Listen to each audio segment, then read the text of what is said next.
Welcome to Real Estate Radio Power Investing, an informative and engaging hour discussing everything you need to know about the world of real estate investing. Your host, Tom K. Wilson, provides you with insight and guidance from his years of experience as a successful real estate entrepreneur on how to buy, sell, finance, and invest in real estate, and much more. Now, here's your host for Real Estate Radio Power Investing, Tom K. Wilson. Always nice to have you back with us. Thanks for tuning in to our Real Estate Power Investing program today, where we empower you with the education to maximize your investing success. We're broadcasting from the #1 business radio station in the San Francisco Bay Area, KDOW AM 1220, the Wall Street Business Network. I'm Tom K. Wilson, your host for the weekly program on real estate investing. If you can't make the live show, you can catch our podcast on TomWilsonProperties.com or on iTunes or on YouTube. Our program today is about self-directed IRAs, so stay tuned, and we'll start that in just a moment. Go to TomWilsonProperties.com and sign up for our weekly newsletter. It gives every week news items, especially related to economics and how they affect real estate, and also will introduce you to products that we have, and many of the products that we make available to investors, such as commercial office buildings and retail centers and assisted living and many other kinds of products in the commercial multifam world are only available to our clients because that's what the SEC regulations allow us to do. So if you sign up to be with us, then you can get opportunities and options to check in with that, to see what we have available. Also, there's a lot of investor education information on the website, and we always welcome your input, your questions, your suggestions for topics and guests. And again, go on the website, and there's a list of all of the podcasts and all of the radio shows that we have done, and all the guests like Bruce Norris, Robert Kiyosaki, Dr. Doug Duncan, Chief Economist of Fannie Mae, Sean O'Toole, Robert Campbell, and many folks that bring their expertise to the program that we're always pleased to have. So today the topics in the program is on self-directed IRAs, and we have as a guest Kaaren Hall, whom we've had the pleasure of knowing for a number of years. Kaaren has had a 20-year history and career in mortgage banking, Bank of America, IndyMac, had her own mortgage brokerage experience. Did 17 years before that in the radio broadcast business, covering many different topics. So she has her own business these days in self-directed IRAs called uDirect IRA Services. She's the CEO and founder. And Kaaren, welcome to the program. Tom, thank you so much. Nice to have you on, and I'll get to learn some more today. Every time I meet with you, I learn something else. You've certainly become an expert in this field and have helped lots of folks, and you've educated a lot of people, haven't you? Yeah, I was talking to a friend of mine. She's a PR person, and we figured it's been tens of thousands of people if you just add everybody up. So yeah, quite a few. And boy, financial education, we certainly know some folks that believe that that's something very important, like Robert Kiyosaki and others who are very, very adamant about the need for our general public to know more about finances and not just work for a company and have money go sit in one investment called 401k mutual funds, right? Absolutely. So while we're on that topic, what the heck can we do other than our little individual efforts like radio show and going around and speaking to groups? What can we do as individuals and as a country to move it into school curriculum and get financial education taught? What do you think we can do about that? Well, I don't know what we can do about that, but I know, the self-directed IRAs are what we can do. We can take the power, like, your CC and Company intro right there. We've got the power. We've got the power to take the retirement savings that we do have and move them into asset classes that we know and not necessarily leave them in the stock market. I mean, there's room for all kinds of investments, right? But self-directed IRAs give you the power, again, with the power there, to invest in asset classes that you understand, know and understand, and can touch and feel. So it does give you a great deal of power when you're when you're self-directing your IRA. As far as making this known to the general public, that's been my pilgrimage for 10 years now. Is teaching and doing programs such as yours. And in fact, I'm about to fly to New York to do an Asset TV panel discussion, and just as often as I can talk about self-directed IRAs, I do, because they're still like a best-kept secret. Only 4% of U.S. investors have a self-directed IRA. Is that right?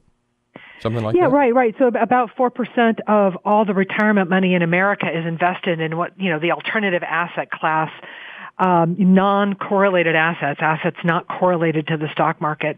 So right. There's like $24 trillion in retirement savings right now, and just that small percentage is invested in these non-correlated assets. Exactly right. Well, later in this program, we're going to dive into some of the details of how, if you can, how you can take advantage of this, and we'll get more of that.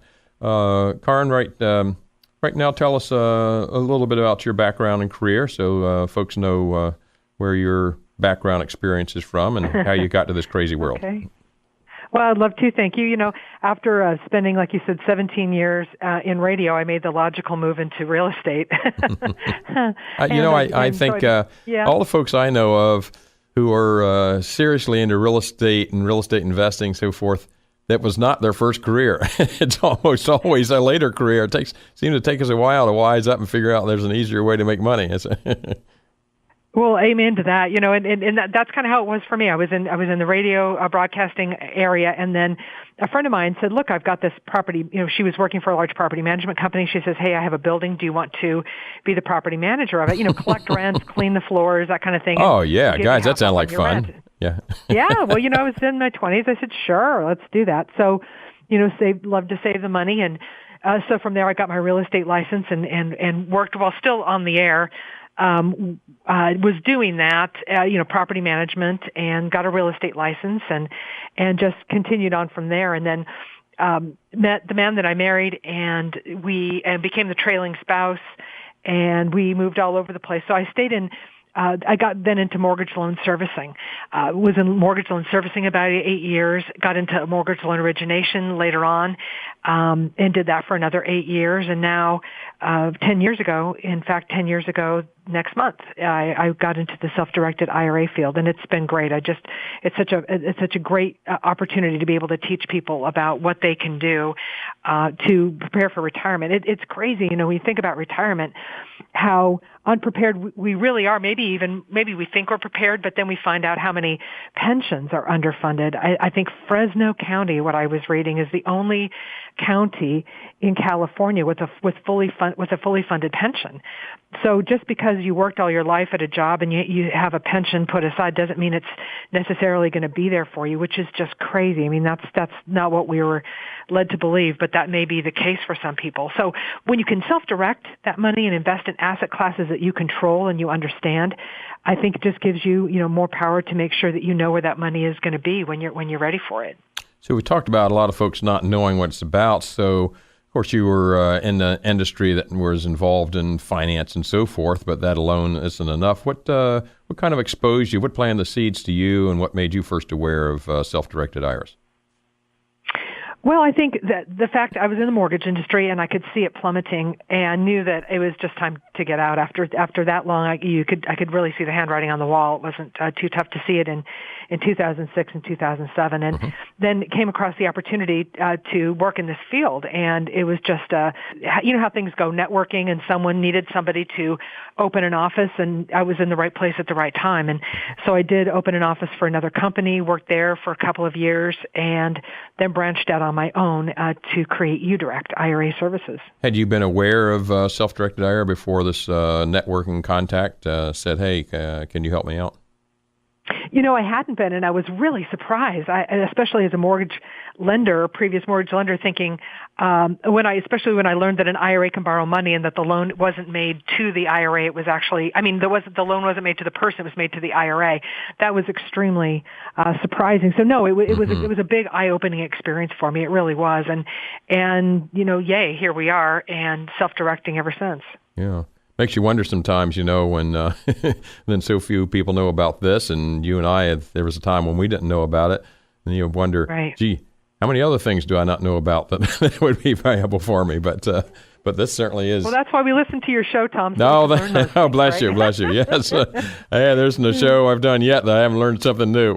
So I love doing it, and I love bringing folks like you to our listeners. But I got a little selfish element in there too, is that I learn every time I do a program like this. So it's been wonderful to do. So let's do a little intro. We got a couple minutes left in this segment. Let's just give a little introduction here about what self-directed IRA is, and can anybody do it, or is it a select group that can get into it?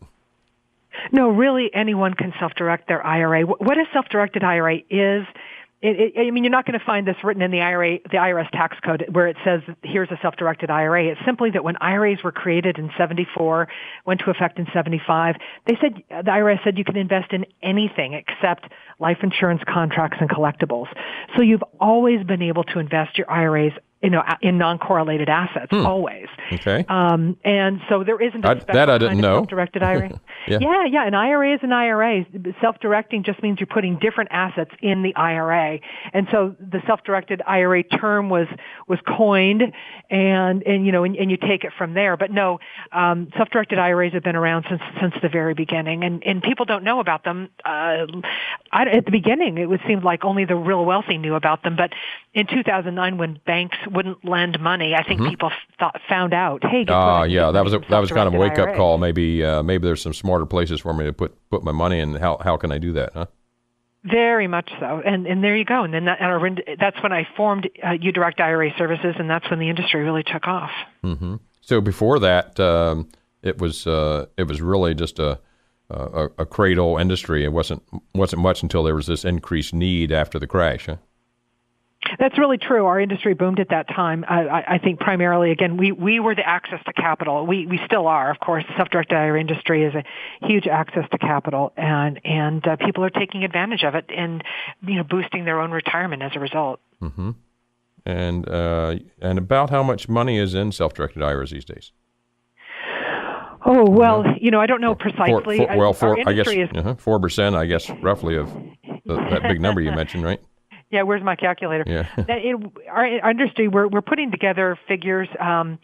Self-directed IRA companies are almost entirely privately held, and so there's no public data about it. But RITA, the Retirement Industry Trust Association, is putting together these numbers to try to give us all a better idea of the big picture that we're looking at. All righty, I've got to break off here, Kaaren, and we'll be back in just a moment. Kaaren Hall will talk a little bit more about details about how you can set up a self-directed IRA and make the most of it here on Real Estate Radio Power Investing. Stay with us. We'll be right back.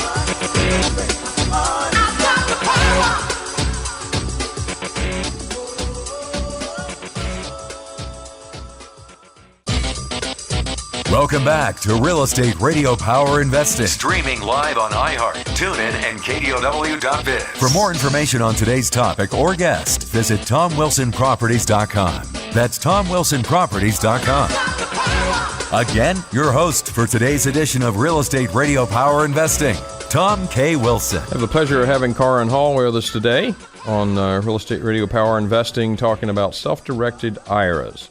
So Kaaren, you told me that something that surprised me is that since 1974, when they formed it, you could always quote unquote self-direct, but I guess that's it depends on the custodian as to what they allow you to do or what they present to you, such as within a company. That's exactly right.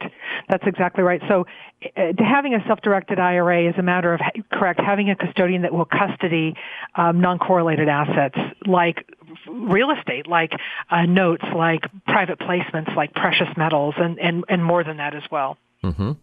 So the problem was not that the IRS didn't let you do it. It's that when companies set it up, I guess it was a lot easier for them to manage the whole thing if they went to more traditional, easy-to-deploy funds kinds of investments, such as Wall Street paper. That's exactly right. And So people are working at their job. They maybe have a 401k that's invested in, the stock market, mutual funds, money markets, whatever, or company stock and what have you. But then when people are leaving these companies, they have this retirement money, this special money that's got this special tax treatment. And so what are they going to do with it? So really an IRA or a 401k is a bucket to hold assets with this tax preferred treatment. So then when you leave a company, what are you going to do with your money? You roll it over into an IRA. Well, a lot of people they just put it whatever their financial advisor told them to do. They just take advice and not really think about it and just spend their time doing what they know how to do, which is their job and so forth, and not really paying a lot of attention to it. But you've always been able to take that money and put it into alternative assets. And it's something that only the wealthy knew at first or had figured out. But I think it's probably been about, 35 years at least that the self-directed IRA industry has been around. Mm-hmm. And are there any companies that allow their employees to invest in things other than the handful of Fidelity mutual funds or whatever that their company makes available? There might be, but what happens is that the employer has a fiduciary duty to their employee not to put them in risky assets. Uh-huh. So you're busy doing your job all day, mm-hmm. and your employee takes their IRA or their 401k, invests in alternative assets and loses the money, and you've got this duty to your employees. Well, so you may have some liability, and that's why not a lot of employers offer it in employer plans. So what is this new Department of Labor fiduciary rule that's come out? Oh, wouldn't we all like to know? It's being released right now. The fiduciary rule is something that's been talked about for a long time, and there are a lot of good reasons for it. I think Phyllis Borsey, a Democratic, when the Democrats were in power, came up with this idea, for lots and lots of good reasons. But now it's being implemented, and so many things have changed that now self-directed IRAs may get caught into it. We really don't know, but we were able to prove to the Department of Labor that we're not fiduciaries. We don't offer financial advice, and therefore we should be exempt. So the self-directed IRA industry has been exempt, but there's more to say about this. Asset sponsors who are offering private placements may have a fuss with it, but right now the rules are being implemented. There's no head of the Department of Labor. We don't exactly know what these rules are going to be as they come up, and they're unintended consequences. So things need to be ironed out with this fiduciary rule before we can say for sure what it will mean for self-directed IRAs. What is the goal of those that are working on this legislation? Well, to say that you don't need a fiduciary in order to self-direct your IRA. I mean, that's the whole point. You're supposed to be able to self-direct it without some kind of intermediary, and so we're trying to explain that that's an unintended consequence. Mm-hmm. Okay, because if you don't have somebody monitoring to make sure you're following the rules and so forth, it's easier for you to get in trouble than if you have an expert like you in your company to help guide how to do it and do it correctly. We don't guide. It's self-directed. We administer, and right. I think that's a really important thing to delineate. But by guiding, I meant guiding that they do the mechanics, the administrative part correctly. Yes, absolutely. Yes, right. Yeah, because if you were totally on your own, you might not do it correctly, and then you've lost the tax advantages that you thought you had. Right. Well, really the onus of responsibility for self-directing an IRA correctly lies on the account holder. But yes, obviously that's what we're here to help with as much as we can. Yeah, without offering tax and legal advice. I sure wouldn't want to do it without having a good administrator like uDirect IRA Services. We've got Kaaren Hall here today talking to us about self-directed IRAs, how you can do it correctly. We're going to get into how to choose a firm, which one do you pick, and what kinds of things you can invest in. So stay with us here on Real Estate Radio Power Investing. We'll be right back.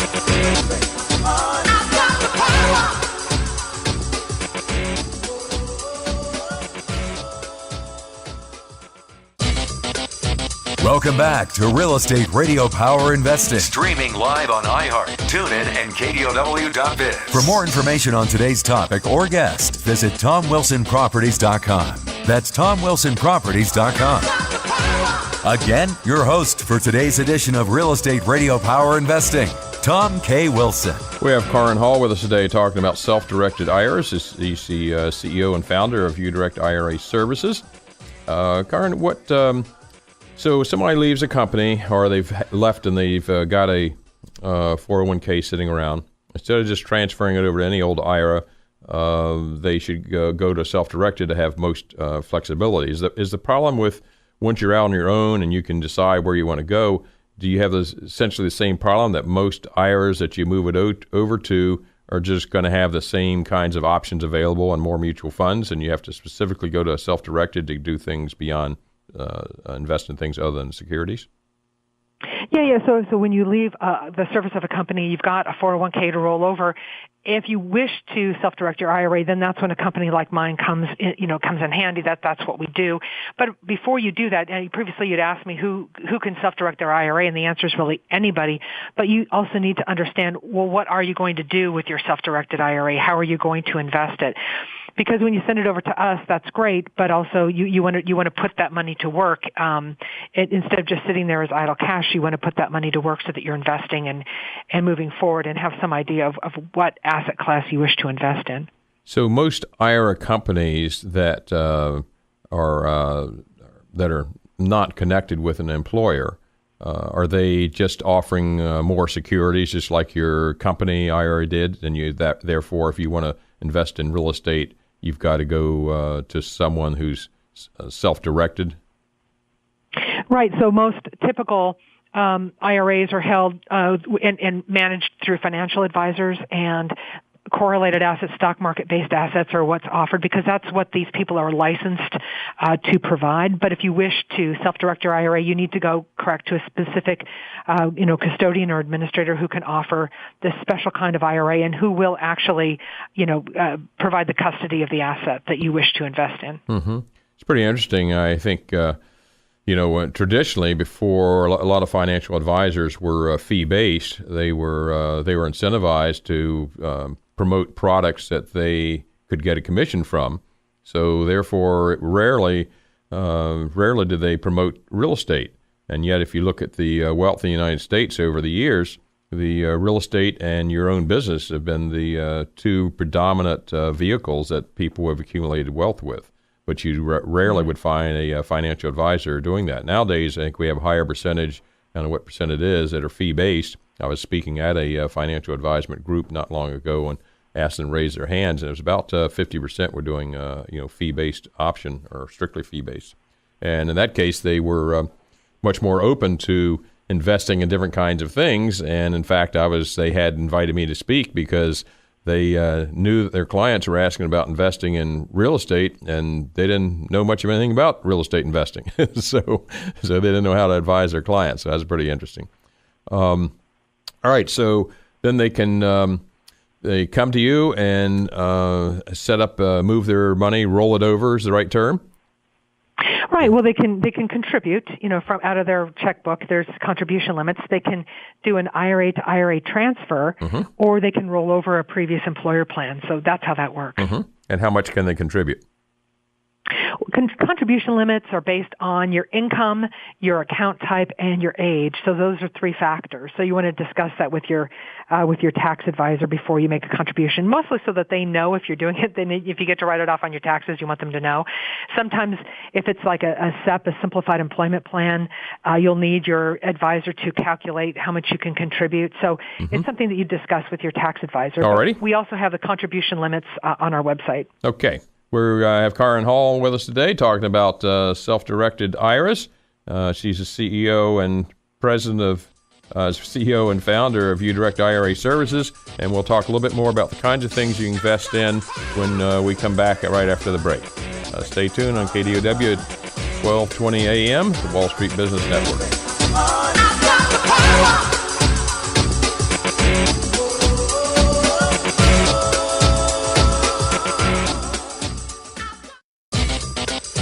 Welcome back to Real Estate Radio Power Investing. Streaming live on iHeart, TuneIn, and KDOW.biz. For more information on today's topic or guest, visit TomWilsonProperties.com. That's TomWilsonProperties.com. Again, your host for today's edition of Real Estate Radio Power Investing, Tom K. Wilson. We have Kaaren Hall with us today, CEO of uDirect IRA Services. So, Kaaren, pull money out of our roll our IRA from the last employer over. We make some more contributions into it based upon what our tax advisor says we can do that gives us a tax advantage to do that. So we have this nice pile of money. We set up an account with uDirect IRA Services. What can we do with it? Well, you can invest in all different kinds of alternative assets or non-correlated to the stock market, like real estate. Your IRA can go out and buy a house. You can buy it and hold it. Your IRA can do that. Your IRA can fix it and flip it. But your IRA must pay all expenses of a flip, for example. Your IRA could maybe buy shares into a private placement or units into a private placement and it help to be one of the investors in a commercial building. Your IRA could invest in tax liens, maybe raw land, maybe buy performing and non-performing notes. Your IRA can be the bank and lend money to people. Your IRA could invest in precious metals, where we actually store those precious metals for the IRA. There's that too. So just a lot of different asset classes. We, Wilson Investment Properties, primary business is selling shares of private placement memorandum syndications, commercial buildings, multifamily buildings, so forth. And we're now getting probably close to a third of all our investors are using self-directed IRA money. So, it's very popular. Yeah, it's become it's increasing on a regular basis. So once they find out, oh my gosh, I can go buy shares of a $10 million great building that normally is only something that large and institutional investors can do, and I can do it through my IRA, so that there's my self-directed IRA, and so when they go sell it, there's no capital gains. I'm in. That's right. Yeah. Well, you also need, when you're doing that, you also need to watch for other things. And I know you're very helpful with the people that invest with you. But when you're investing in private placements, you want to take a look and ask, is that private placement borrowing money? Because if it is, it actually could throw off a tax to the IRA, and you want to watch out for that. The tax is called UDFI, Unrelated Debt Financed Income Tax. So if the syndication is borrowing money, the IRA may need to file a tax return called a 990T and actually pay tax. So that's something to watch out for, to have your eyes open about. Yep.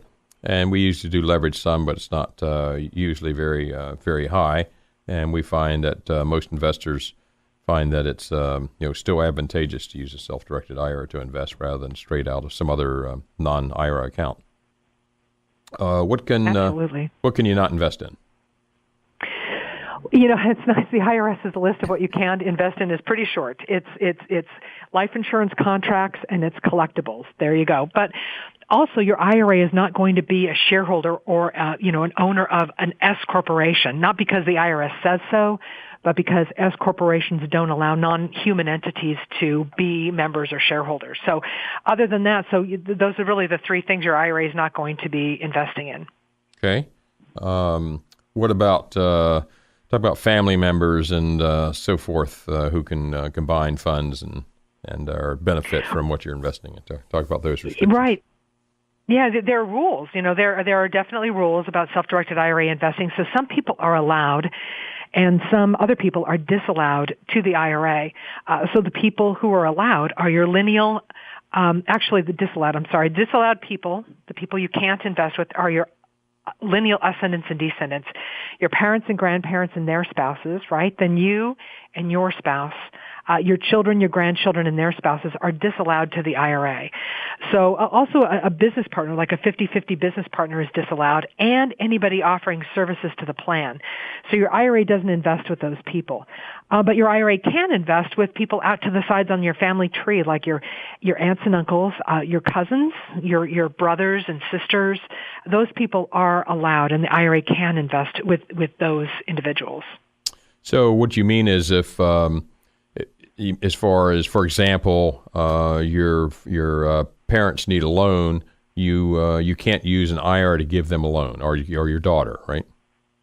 Exactly right. That's right. And if maybe your husband or wife is starting a business, you want to use your IRA to help them fund that business, that person is disallowed. And if your IRA does do this somehow, you've committed what's called a prohibited transaction. And it doesn't sound very serious. It just sounds prohibited.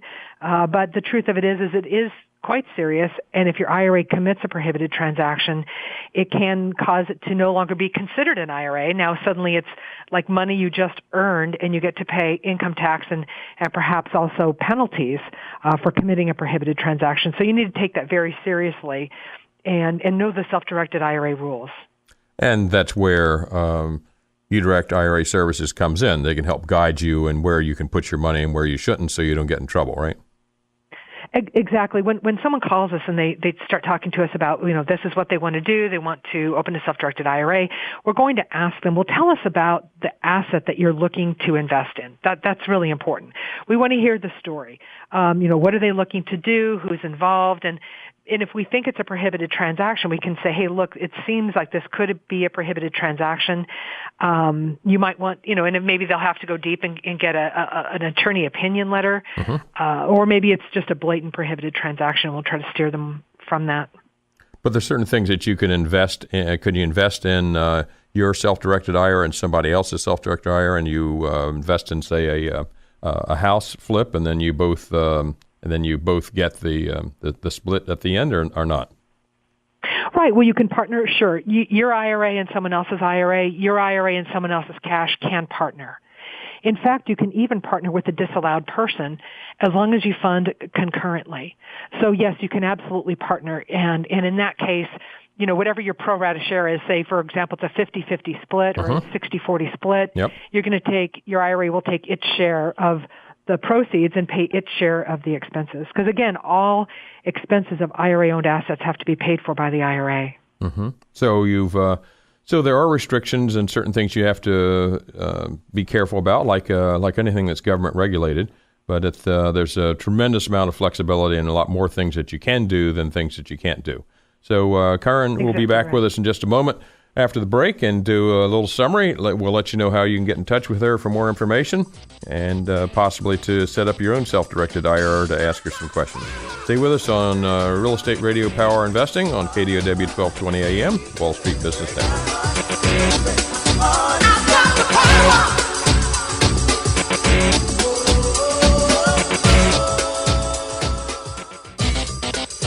Welcome back to Real Estate Radio Power Investing. Streaming live on iHeart, TuneIn, and KDOW.biz. For more information on today's topic or guest, visit TomWilsonProperties.com. That's TomWilsonProperties.com. Again, your host for today's edition of Real Estate Radio Power Investing, Tom K. Wilson. It's been so great having Kaaren on today, Hall. By the way, it's Kaaren, Kaaren. She likes to quip that it's Kaaren with an attitude. But from every time I've had pleasure having time with Kaaren, it's been a great attitude. And not only that, she's very, very knowledgeable about this business and very helpful, makes this whole process very, very easy. Kaaren,